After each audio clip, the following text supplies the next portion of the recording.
Une église de Saint-Lambert, vous voyez, des images est en danger, en piètre état. En fait, l'édifice a beau figurer sur la liste des édifices du patrimoine local. Il a été, l'édifice laissé complètement à l'abandon. Une histoire qui rappelle, vous en souvenez, celle de la fameuse maison Red Pat sur Sherbrooke-Ouest qui a été finalement démolie. Émilie Dubreuil nous raconte.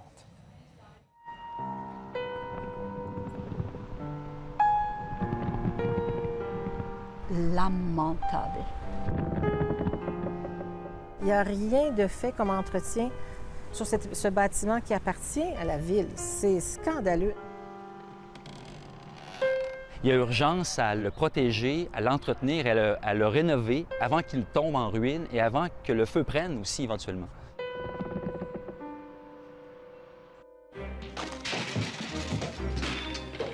Fin du 19e siècle sur la rive sud de Montréal. La construction du pont Victoria en 1852 va transformer ce monde agricole en milieu urbain. La Compagnie du Grand Tronc, à qui appartient le pont, voit d'un œil favorable cette colonisation et va faire un cadeau aux gens de Saint-Lambert qui ne s'appelle pas encore Saint-Lambert. Un terrain pour construire un lieu de culte anglican, puisque les habitants ici sont à l'époque en grande majorité anglophones. Les Anglicans ont joué un majeur rôle dans le développement de Saint-Lambert. Et on a besoin de respecter ça et on a besoin de respecter le passé parce que sans passé, pas de futur. Or, ce vestige du passé au cœur même de la ville de Saint-Lambert est malmené. Le temple anglican, devenu une loge maçonnique en 1929 et racheté par la ville en 1998, est complètement laissé à l'abandon. Et ce sont de simples citoyens qui veillent au grain. J'ai téléphoné la semaine dernière pour qu'on protège ce côté ici. Et heureusement, là, j'ai été entendue. Mais je trouve ça incroyable que ce soit les citoyens qui doivent faire une demande aux employés municipaux pour protéger des vitraux qui, à mon avis, ont beaucoup de valeur.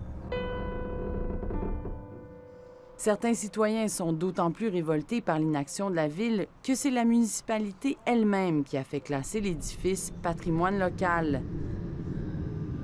On a une responsabilité quand on achète un bâtiment et qu'on le cite. On doit, selon la réglementation, l'entretenir. Or, à Saint-Lambert, même certains conseillers municipaux se demandent si la direction de la ville ne fait pas exprès pour précipiter la chute du temple.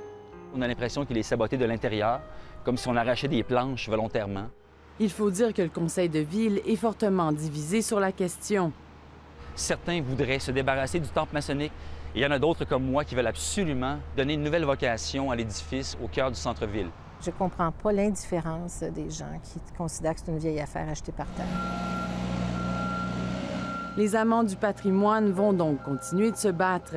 Déjà, un petit miracle s'est produit quelques jours après que nous ayons fait ces entrevues. Des employés municipaux sont venus poser des scellés sur le toit.